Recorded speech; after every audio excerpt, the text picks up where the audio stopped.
आप कैसे तय करते हैं कि यहां जबरन हुआ? हाँ, वर्तमान में एक विषय आया तारा शाहदेव का। ये विश्व हिंदू परिषद नहीं है, कोई हिंदू संगठन नहीं है, एक विषय आया ना, एक विषय नहीं हाँ। है। मैं दूसरा विषय कह रहा हूं। अभी पिछले दिनों खरकोदा की घटना हुई, उससे पहले मुजफ्फरनगर की कवाल की घटना हुई, पौसरा की घटना हुई। ऐसे उत्तर प्रदेश के अंदर, जैसा अभी आपने रिपोर्ट किया, 2012 तक 8,000 लड़कियां केवल ये कहां से गिना आपने? नहीं, ये तो सरकारी आंकड़े हैं। 8,000 लड़कियों का अपहरण हुआ? नहीं, 8,000 लड़कियों को बहला फुसलाकर समाज के बीच में से ले जाया गया है। इसकी FIR दर्ज है थानों में। मैं नहीं कह रहा हूं। जो FIR दर्ज होते हैं तो उसमें 1000 कारण उसमें बता दिया था कि हमारी लड़की को, उसमें आप जेन्युइनली आप जाएं तो उसमें कहते हमारी लड़की को लेकर भाग गया। यही मैं निवेदन करूंगा। अभी केरला हाईकोर्ट के अंदर जब ये विषय उठा तो माननीय जस्टिस शंकरन ने जब विषय रखा तो उन्होंने कहा जो मेरे पास पुलिस के जो टॉप ऑफिशियल्स की रिपोर्ट आई है, उन 18 रिपोर्टों में से 14 रिपोर्ट वह अपने आप में ही विरोधाभासी है, और उसमें से एक रिपोर्ट ये स्वीकार करती है कि केरला के अंदर इस प्रकार के ग्रुप्स वो संगठन बनाकर इस प्रकार कन्वर्जन करा रहे हैं। ये टॉप पुलिस ऑफिशियल्स की रिपोर्ट के आधार पर कन्वर्जन तो ऐसे भी बहुत लोग करते होंगे, है ना? बहुत लोग करते हैं। जैसे आगरा में आप भी करवा लिए जबरन, उसी के लिए हम लड़ाई लड़ रहे हैं। कोई स्वेच्छा से चला गया, उसको आपने जबरन बताया कि आप जबरन ले आए, विषय नहीं है, बहुत सारे उदाहरण हमारे पास ले आए आप उसको। मैं इसमें जानना चाहता हूं कि कहां से ये बात कहां से आई कि कोई ये व्यवहारिक है क्या कि कोई माँ बाप कहेगा कि ठीक है तुम जाओ जीन्स पहन लो और बाइक पहन लो तो लड़की फंस जाएगी उसमें? देखिए, अभी केरला जो लड़की प्रेम करेगी वो फंसी हुई। मैं बताता हूँ तो थोड़ा तो हम इतना युवा कहते हैं, उन लड़कियों के विवेक पर हमें भी थोड़ा। शाहिना और आयशा बानो, हाँ, 2 लड़कियां पकड़ी गई। एक या 2 उदाहरण मत दीजिए, है ना? एक या 2 उदाहरण तो मैं तो बिना परखे उसको स्वीकार करने के लिए तैयार हूं। 2 लड़कियों का पकड़ना और NIA के द्वारा, यानी हमारी ठीक है, वो NIA बहुत लोगों को पकड़ के बाद में छोड़ भी देती है। लेकिन इस समय की जो स्थिति है, उन्होंने पकड़ने पे ही आप इतना बवाल क्यों करते हैं, मुझे ये बताइए। देखिए, जो चीज सामने आएगी, अभी आप जो टेलीविजन चलाते हैं वो जो सामने होता है उतना चलाते हैं, जैसे विषय समाप्त होता है आप यही पूछने के लिए चला रहे हैं। तो हम भी यही कह रहे हैं, जो तारा शाहदेव का विषय आया है, वो शाहदेव के विषय उसमें तो नहीं साबित हुआ ना। आप जब तक वो उसका पता चला है, अभी तक पूरी तरह से वो सत्यापित नहीं हुआ, लेकिन आपने रांची जैसा शहर बंद कर दिया। लेकिन आप 10 उदाहरण दे रहे हैं, 12 उदाहरण दे रहे हैं, 15 उदाहरण दे रहे हैं जी। ये उपयुक्त है क्या? चलिए, इस तरह से उसको राजनीतिक निवेदन कर दूं, विनम्र निवेदन कर दूं। हम पिछले अनेक वर्षों से इस देश के अंदर आतंकवाद को झेल रहे हैं, और हमने सारे एविडेंस। आप थोड़ी झेल रहे हैं, सब कोई झेल रहा है। हम मतलब पूरा देश, ये देश आतंकवाद को झेल रहा है, और हमने इसके आतंकवाद की अनेक साक्ष्य इकट्ठे करके पाकिस्तान को और अमेरिका को भेजे है कि पाकिस्तान ये सब कुछ हमारे यहाँ भेज रहा है। लेकिन आज तक क्या पाकिस्तान ने स्वीकार किया कि नहीं किया? तो उसको शपथ ग्रहण में बुलाते हैं ना, हम बुलाते हैं कि नहीं बुलाते हैं उसको शपथ बुला रहे हैं, वो उनका प्रश्न है, उनसे पूछा जाएगा। तो आप पूछिए ना। आप जब समाज में चले जाते हैं तो आप देखिए, एक बेसिक बात, यहां वहां नहीं जाते हैं। मुझे ये बताइए कि आप कैसे तय करते हैं कि ये लव जिहाद है? इसने कोई धर्म परिवर्तन कराया होगा? 2 लोग हैं, अगर लड़की ने अपनी मर्जी से कर लिया, वहां आप घुस जाएंगे, है ना, तो परिवार वाला भी सोचेगा, बहुत लोग दबा के रखता है, जब आप घुस जाएंगे तो आप भी कहेगा हाँ जी ऐसा करके हो गया है। तब हम नहीं बताएंगे इस बात को, ये तो वो लड़की ही बताएगी। जब लड़की पुलिस के सामने जाएगी, वह विषय उसके बाद हमारे संज्ञान में आएगा। और अपूर्वानंद जी, ठीक है, आप एक पहले राउंड में पर्याप्त बात कह ली ना आपने, ऐसा तो नहीं। जो उन्होंने कहा उसमें एक बात अगर इनका है कि केरल कोर्ट का उदाहरण है, ऐसे कई जगहों पर है कि अदालत ने इस तरह से सरसरी तौर पे ये बातें कही हैं। केरल में न्यायालय ने कहा, और न्यायालय ने पुलिस को कहा कि आप जांच करें। 2 वर्ष तक पुलिस ने जांच की। 2 वर्ष की जांच के बाद पुलिस ने रिपोर्ट क्या जमा कराई कि यह एक ऐसा अभियान है जिसका कोई आधार नहीं है। अच्छा, हम सिर्फ केरल की बात न लें, कर्नाटक में भी यह मसला उठा, और कर्नाटक में भी CID ने और कर्नाटक पुलिस ने जांच की, और जांच करने के बाद कर्नाटक पुलिस, और उस वक्त खुद आपने कहा भारतीय जनता पार्टी की सरकार थी, किसी और की सरकार नहीं थी, उसने कहा कि यह निराधार है। ठीक है, उसके पहले 2007 चले जाइए, मैं गुजरात में था 2002 के 5 साल पूरे होने के बाद, बाबू बजरंगी का लीफलेट मैंने खुद देखा है, जिसमें उन्होंने यह लिखा कि हम हर घर में एक जिंदा बम है, और जिंदा बम क्या है? हमारी बेटियां हैं। हर लड़की एक जिंदा बम है, और हमारा फर्ज है इस जिंदा बम को बचाकर रखना। क्यों? क्योंकि हिंदू माँ बाप अपनी लड़कियों पर ध्यान नहीं देते हैं। ये मैं 2007 की बात बता रहा हूं। हिंदू माँ बाप लड़कियों पर ध्यान नहीं देते हैं, वो बाहर निकलती हैं, उनको शोहदे और लफंगे फंसा लेते हैं और उनको खराब कर देते हैं। फिर बाबू बजरंगी ने यह लिख दिया, पैम्फलेट बाबू बजरंगी का जारी किया हुआ पैम्फलेट था, जो बाद में गिरफ्तार किए गए खुद गुजरात की पुलिस ने और गुजरात की सरकार ने जिनके खिलाफ अदालत में जाकर कहा कि इनको सजा होनी चाहिए, ये गुजरात सरकार ने कहा, उस वक्त वो भारतीय जनता पार्टी के साथ थे, आज भी हैं।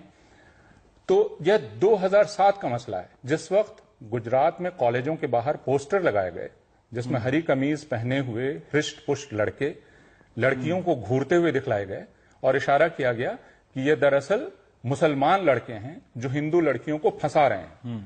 हमें यह बतलाया गया कि गैराज से मोटरसाइकिल मुस्लिम नौजवानों को दी जाती है और गैराज से मोटरसाइकिल मुस्लिम नौजवानों को देने के लिए पैसा सऊदी अरब से आता है।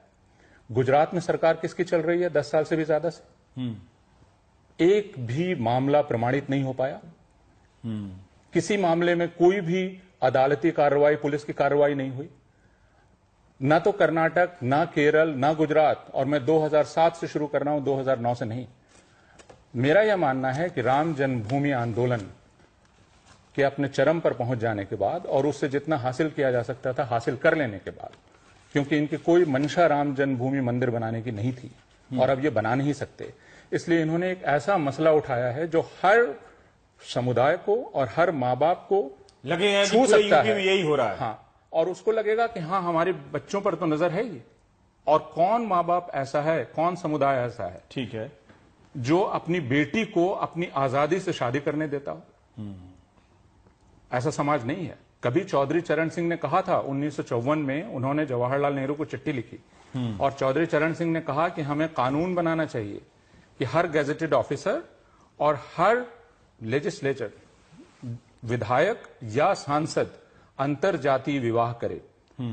नेहरू ने विरोधी नहीं है ये लोग, अंतरजातीय विवाह के सपोर्टर हैं। नेहरू ने इससे इनकार किया। 50% इनके आपके सपोर्ट से लड़कियां जश्न मना सकती हैं, ये कम है क्या? इंटरकास्ट तो अलाउ कर रहे हैं ना। मेरा निवेदन ये है कि जहां पर स्वेच्छा से कोई विषय बालिग लड़की का है, हाँ, ये विषय आज का विषय नहीं है। जहां स्वेच्छा का विषय है, जहां पर मुझे कन्वर्जन कराया जा रहा है जबरदस्ती, ये विषय है। अगर मान लीजिए, मैं देवेश जी की तरफ से एक सवाल पूछ रहा हूं ठीक है कि 4 या 10 मामले में धर्मांतरण साबित होता है, ठीक है, अगर कोई हमारे दर्शक ये समझ रहे हो कि ये तो बड़ा कोई संगठित रूप से है और ये लोग सही कह रहे हैं, फिर आपका प्रत्युत्तर क्या है? आपका मेरा प्रत्युत्तर सीधा सा है, मौके थे, इनकी सरकार थी, कर्नाटक में भी इनकी सरकार, गुजरात में अभी भी है। इन्होंने लव जिहाद नाम के एक पद का आविष्कार किया। इसका मतलब ये कहीं से चल रहा होगा, कोई संगठन होगा। तो क्या इनकी सरकार इतनी नाकारा है, इनकी पुलिस, इनका इंटेलिजेंस इतना नाकारा है कि 2005 से लेकर आज तक वो पता ही नहीं कर पाया कि कहां से ये चल रहा है? अगर है तो बहुत चिंता की बात है, क्योंकि वह व्यक्ति जो गुजरात में मुख्यमंत्री था आज हमारा प्रधानमंत्री है। गुजरात वो तो चलिए कानून का है, मैं कह रहा हूं कि अगर साबित हो गया धर्मांतरण हुआ है, तब अगर साबित भी हो गया धर्मांतरण हुआ है तो धर्मांतरण होना अपराध कैसे है? मैं यह भी जानना चाहता हूं।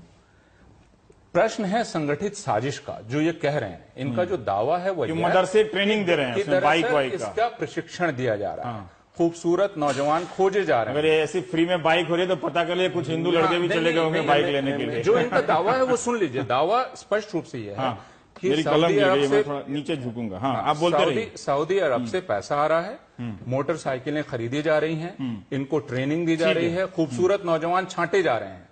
मेरा कहना है ये बहुत गंभीर मसला है और इसकी जांच होनी चाहिए थी, आज तक नहीं हो पाई। इससे मैं यही समझ रहा हूं कि यह अफवाह है, ठीक है, झूठ है, और इस अफवाह को बनाए रखने में इनकी दिलचस्पी है। प्रभात जी, मैं योगी आदित्यनाथ के बयान का जिक्र नहीं करना चाहूंगा, हालांकि उस बयान से इतना तो साबित हो ही रहा है कि आप लोग उसका राजनीतिक इस्तेमाल कर रहे हैं।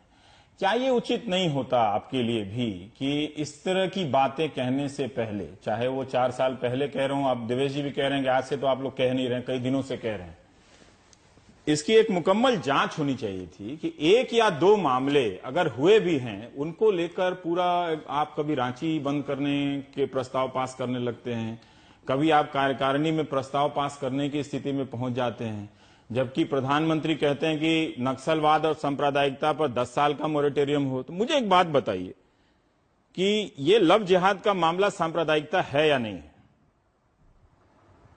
सबसे पहले मैं कहना चाहता हूं रवीश जी, इसकी देखने का नजरिया बदलिए। बदल लेते हैं।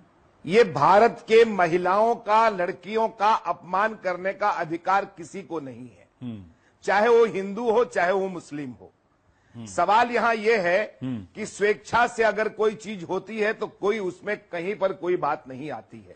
मेरे मित्र सरकार की बात कर रहे थे, इसका राजनीतिकरण करना ही, चाहे पक्ष करे विपक्ष करे कोई करे, यह ठीक नहीं है। पहले तो लेकिन प्रभात जी पहले तो आप ही लोग कर रहे हैं ना। नहीं, अपनी बात पूरी कीजिए। नहीं, गलत है एकदम। कोई नहीं कर रहा है परिस्थितियां। आखिर क्या कोई अपनी बेटी को किसी मुस्लिम के हाथ में देकर इतनी बड़ी बदनामी और लव जहाद के नाम से कोई प्रोपगंडा करेगा? क्या राजनीति का स्तर आपने ये समझ लिया है कि इतना नीचा चला गया है? मुझे दुख होता है कि कोई भी व्यक्ति अगर कोई नहीं, सुनिए पूरी बात सुनिए। कोई भी मित्र मेरे जो आपके पैनल में बैठे हैं वो बार बार कह रहे थे कर्नाटक में उनकी सरकार है, गुजरात में उनकी सरकार है। मैं उनको कहना चाहता हूं जरा वो सुने। लव जिहाद को लेकर केरल के तत्कालीन मार्क्सवादी मुख्यमंत्री वीएस अच्युतानंद ने सार्वजनिक तौर पर कहा था कि समूचे केरल के इस्लामीकरण की साजिश चल रही है और मैं इससे बहुत चिंतित हूं। वो मेरी पार्टी के नहीं है। केरल कर्नाटक में न्यायालय में ये मामले चल रहे हैं। हर साल कितने कितने लोग हो रहे हैं। सवाल क्या है, इसकी संवेदनशीलता को समझना चाहिए। इसका राजनीतिकरण नहीं करना चाहिए। अगर कोई स्वेच्छा से विवाह होता है रवीश जी, हमें कोई कहीं दिक्कत नहीं है, लेकिन कोई नाम बदलकर, कोई साजिश करके फिर उसके बाद कहता है धर्मांतरण करो, फिर लड़की की जिंदगी खराब होती है। मैं ये जानना चाहता हूं, एक राजनीतिक दल के तौर पे तो फिर आपको मैनिफेस्टो में लिखना चाहिए था कि हम सरकार में आएंगे तो प्रेम करने की शर्तें बताएंगे कि कैसे कैसे करना चाहिए। नहीं, अगर आप शादी कर रहे हैं, आप ये गलत कह रहे हैं। हम आपसे सहमत नहीं है, प्रेम करे लेकिन प्रेम में साजिश न करे। प्रेम कैसे तय होगा कि साजिश है? साजिश का नाम नहीं है। तो फिर ये आप तय करेंगे ना? क्या ये बात हास्यास्पद नहीं लगती है? मई, जुलाई, अगस्त में 4 घटनाएं ऐसी हुई हैं जो 4 इतने बड़े देश में। मैं तो कह रहा हूं कि आपके ही एक सांसद है जिन्होंने धर्म परिवर्तन कर लिया था। आपके ही एक सांसद है जिन्होंने धर्म परिवर्तन कर लिया था और अकेला नहीं किया था, बहुत बड़े लोग, बहुत बड़ी संख्या में लोगों के साथ किया था। मैं फिर कह रहा हूं आपसे, उसको अन्य मामलों से मत जोड़िए। मेरा सीधा सवाल आपसे भी है, क्या आप बताइए, 4 लोगों से विवाह हो, किसी की कोई दिक्कत नहीं है। कोई 2 बालिक लड़के लड़की किसी भी जाति संप्रदाय धर्म के हो, हमारा कोई लेना देना नहीं है। लेकिन फुसलाकर, बहलाकर, अगर उसको मुस्लिम के नाते, हिंदू के नाते अगर उसके साथ जबरिया धर्मांतरण होता है, प्यार के नाते बहलाया जाता है, हम इसको गलत मानते हैं। प्रभात जी, मुझे एक बात बताइएगा कि अगर कोई हिंदू लड़का किसी मुस्लिम लड़की को फुसला ले तो यह भी गलत है, एकदम सरासर गलत है। और फिर मुझे ये बताइए कि ये फुसलाना या बहकाना कैसे तय होगा? नहीं प्रभात जी, मुझे बताइए कि 2 लोगों के संबंध में 2 हिंदू लड़के लड़कियां भी हों तो भी ये मुमकिन है कि कोई खटपट हो जाए, जैसे आपके रेल मंत्री के बेटे के साथ हुआ। 2 लोगों के संबंध में कोई अगर आरोप लगा दे कि बलात्कार हुआ है या धमकाया है, फुसलाया है, तो इसको हम धर्म का मामला बना दें कि हिंदू लड़के ऐसे ही होते हैं। आप इसका मतलब है कि आप संवेदनशीलता नहीं समझ रहे हैं या समझने के बाद भी बहस कर रहे हैं। रवीश जी, मेरा सिर्फ निवेदन है कि स्वेच्छा से कोई धर्म हो, कोई जात हो, मुझे कोई लेना देना नहीं, हमें नहीं, देश को भी कोई लेना देना नहीं, ये बहस का मुद्दा ही नहीं होगा। लेकिन अगर कोई फुसलाकर, बहलाकर कोई भी धर्म करे, हिंदू की लड़की हो, मुस्लिम की लड़की हो, हिंदू लड़का हो, मुस्लिम लड़का हो, हम इसको गुनाह मानते हैं, गलत मानते हैं और इसका विरोध करते हैं कि जिंदगी के साथ कोई भी लड़की हो, मुस्लिम हो, हिंदू हो, उसके साथ खिलवाड़ करने का अधिकार किसी को नहीं है। इनके जवाब में चारू जी, मैं आपके पास में, प्रभात जी एक मुख्य बात कह रहे हैं बार बार कि संवेदनशीलता को नहीं समझ रहे हैं और बेटी वाली बात उन्होंने काफी जोर से कही। कोर्ट वाला कह दो, अपूर्वानंद जी बाद में उसका जवाब दे देंगे। ये इतना संवेदनशील मुद्दा क्यों, उसकी तरफ उसकी राजनीतिक ऐतिहासिकता इसकी क्या है? मुझे लगता है कि पूरे लव जिहाद आंदोलन में हिंदू महिला या महिलाओं की सुरक्षा के नाम पर असल में उनकी यौनिकता, उनकी इच्छा, उनकी स्वायत्ता को नियंत्रित करने का ये एक प्रयास है। और मैं क्योंकि एक लेकिन वो कह रहे हैं इतिहासकार कि किसी से शादी करें, बालिग हैं तो उनको कोई दिक्कत नहीं है, बहलाने फुसलाने का उन्होंने एक राइडर लगाया। वही क्या महिलाएं, वही उसी में कहती है कि मुझे लगता है ये सभी भारतीय महिलाओं पर एक अपमान है कि हम ये मान लें कि सभी भारतीय महिलाएं इतनी कमजोर हैं कि वो अपने से कोई निर्णय नहीं ले सकती हैं, उनके पास कोई अपना दिल और दिमाग नहीं है।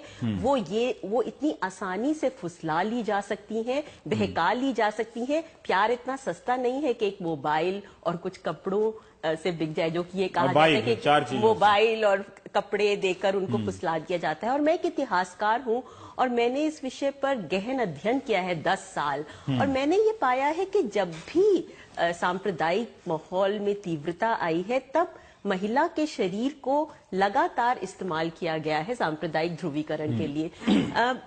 जैसे गौरक्षा का मुद्दा है, अब उसमें कई हो सकता है कई दलित जातियां हो, वो उतनी जुड़ नहीं पाए हिंदू सामूहिकता के साथ, तो महिला का एक ऐसा सवाल होता है जिससे लगता है कि सबको जोड़कर साथ लिया जा सकता है। 1920 के दशक का मैं उदाहरण लेना चाहूंगी कि उस समय इस तरह के निर्देश दिए गए महिलाओं को कि आप अपने बच्चों को हरे कपड़े ना पहनाएं, आप किसी भी ग्रेव पर नहीं जाएं, किसी भी पूजने के लिए नहीं जाएं, या मजार पे नहीं जाएं, या इस तरह से उनको इतनी डिटेल्ड इंस्ट्रक्शंस थी। आप किसी मौलवी के पास अपने बच्चे को नहीं भेजिएगा, आप कभी भी मुहर्रम में हिस्सा नहीं लीजिएगा। तो ये एक मुझे लगता है कि लगातार हम इस तरह के प्रयास देखते हैं, जबकि और इसके बहुत सारे हमारे पास ऐतिहासिक तथ्य मौजूद हैं। एक दो तथ्य बताएं जिससे लोगों को लगे कि ऐसा हुआ है। जैसे कि इतिहास में उदाहरण लेती हूँ, जैसे एक बहुत प्रसिद्ध केस हुआ था कानपुर में।